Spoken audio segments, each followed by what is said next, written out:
ठीक है, ओके।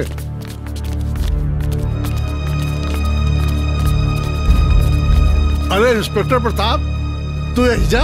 हाँ सर, हम अपन एजेंट ट्रांसफर करवा ले बनी और ये बदमाश रास्ता में लड़की की इज्जत लूटे की कोशिश करता रहलन सन, सरेआम छेड़त रहलन सन, लेकिन सर सबक सिखा देले बनी। वेरी गुड, बहुत अच्छा किए। ले जाए लो के अंदर। चल चल चल अंदर। आओ बैठा। प्रताप, तोहार जैसे बहादुर और जाबाज इंस्पेक्टर की जरूरत ऐजा है। हम ऐजा एक केस में उलझल बानी। यहाँ के जो बाहुबली राणा जंग बहादुर सिंह है ना, उनके बहू के एक एक्सीडेंट में मृत्यु हो गई बा। मीडिया के मुताबिक ये कोनो एक्सीडेंटल केस ना बा, जबकि बारबरी मर्डर बा। यस सर, हम भी यही केस की जांच पड़ताल में आयल बनी, बस आपके आशीर्वाद चाहिए। हमार पूरा आशीर्वाद बा। हम चाहता नहीं तू ये केस के तह तक पहुंच के असलियत के पता लगावा। यस सर, ये केस के जड़ तक पहुंच के हम पता लगाई, कहे से कि केस से हमार खास नाता बा। Go ahead, all the best. Thank you sir.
भगवान, आखिर हमार जीत हो गई। राजा प्रणाम। प्रणाम।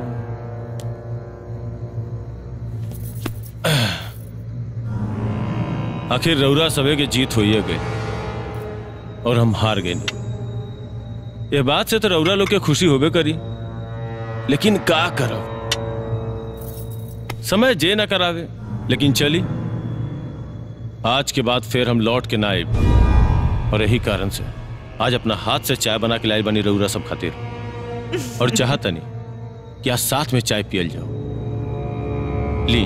अरे बेटा, आज सब बादाम के शरबत पिए के दिन बा, ये चाय वाय। सही कहा तनी, लेकिन फिर कभी भेंट होखी ना, चाहता नहीं कि आज हमरा हाथ से चाय पी लियल जाए। आज तोहरे घर हा बेटा, जब मन करी तब आ जाइए, सोचे के कौने जरूरत नहीं है। लावा बेटा लावा।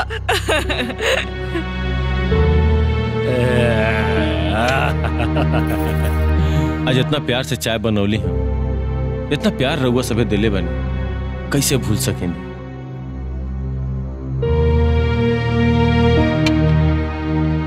चली, बहुत अच्छा लगल रउरा सबे के बीच में रह के। रउरा सबे इतना प्यार दुलार देनी, ओकरा के हम कबो नहीं भुला सकत। लेकिन चाहता नहीं कि जाए के बेर एगो इच्छा बाकी रउरा सबके चरण छू के जाए। आए रउरा सबे। आए बाबूजी, माई आई। हाँ, बता नहीं।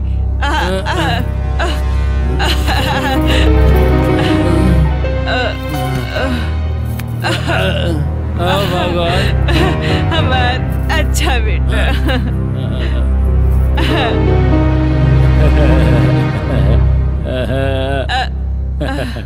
मधुबाला के कातिल, कानून भले माफ कर दे, लेकिन प्रताप के कानून कबो माफ ना करी। तू लोग मधुबाला के सतौला, मधुबाला के जला देला। अब पता चली कि जलन और तड़प का होला। हाँ? प्रताप के चोट और आम आदमी के वोट बहुत महंगा पड़ेला। कानून अंधा होला, लेकिन इंसानियत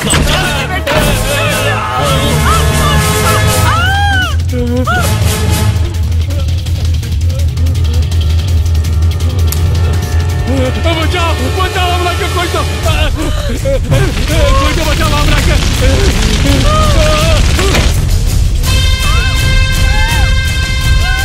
चला जलावे के शौक भइल बा, जला तू लोग।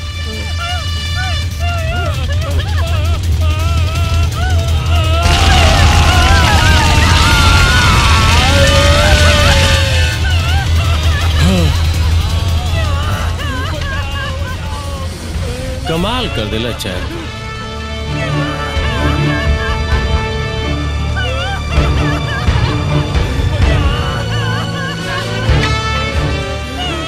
एकरे के कहल जाला दुनिया।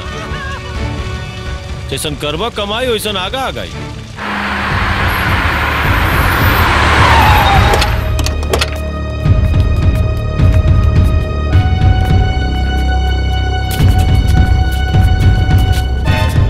प्रणाम बाबूजी। एकरा से पहले ई बहरूपिया शहर छोड़ के चल जाए, ओकर काम तमाम कर देवे के बा। हमरा के ओकर लाश चाही, लाश। वो ससुरा भागे के न चाही, समझ ले।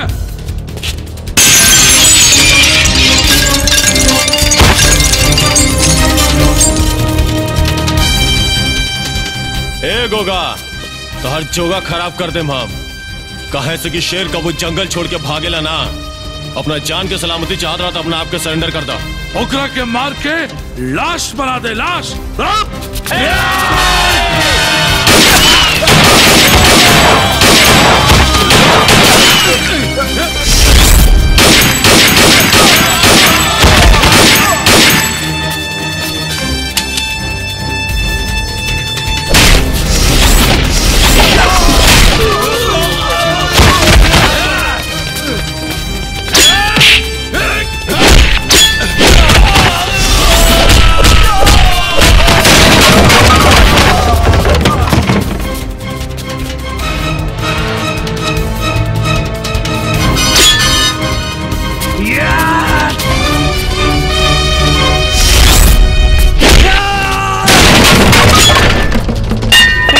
बचाई ना। शांत हो जाइए, शांत हो जाइए।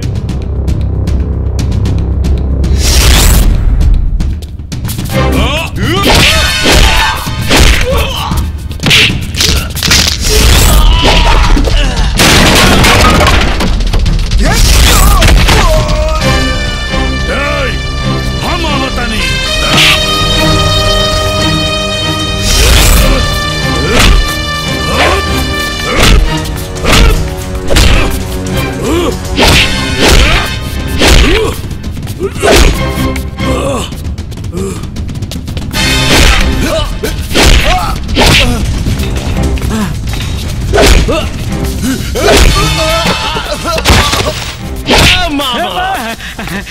भांजा कहाँ? एक चिलम गांजा। भांजा?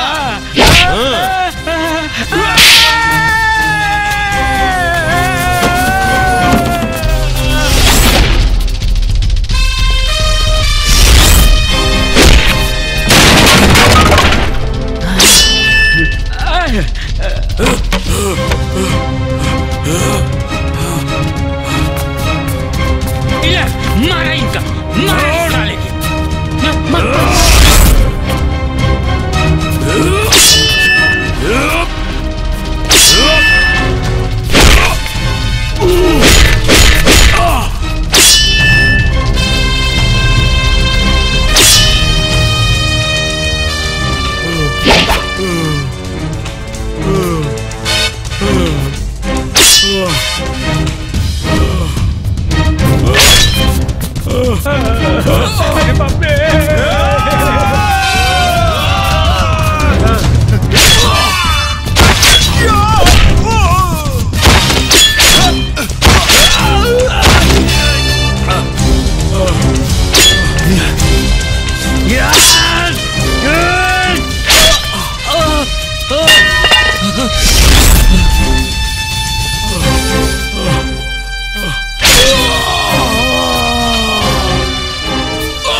अरे बाप रे, भागे भागे।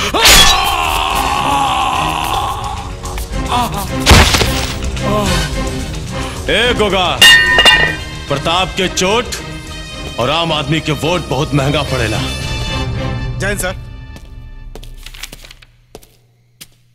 जय हिंद सर। जय हिंद, ये ले जाओ। और प्रताप? सर, हम लंका के पापियन के संहार कर चुकल बानी। प्रताप, हमरा के सब मालूम बा, तू कोनो गुनाह नहीं के कैला, लेकिन जो तू कैला वो कानून की नजर में गुनाह बा। हम तोहरा का गिरफ्तार तो जरूर करब, लेकिन तू चिंता न करा, अदालत से हम तोहार जमानत करावे खातिर पूरी पूरी कोशिश करब। सर, अगर हमरा के फांसी हो जाए तो कोनो चिंता नहीं है। तोहरा का कुछ ना होके दे, ये हमार वचन बा। हमरे भैया राजा हमार भाई, हमार मिशन पूरा हो गई। हम एजा के सब राक्षस के मार देने। बस तोहरा के ये बतावल चाहतनी कि मधुबाला तोहरे जीवन में कबो लौट के ना आई हैं। हम तो यह कहब कि मेघा तोहरा से बहुत प्यार करेली, तू मेघा के अपना ला। ठीक बा प्रताप भैया, हम मेघा के बहुत खुश रखब। ठीक बा, मुर्गा फंसा के बहुत बात में दम बा। हम जातनी, तू गो टिकट कटा के हनीमून के। इंस्पेक्टर साहब के लाख लाख शुक्रिया बा, जो हमनी के जिंदगी में बाहर ला देलस।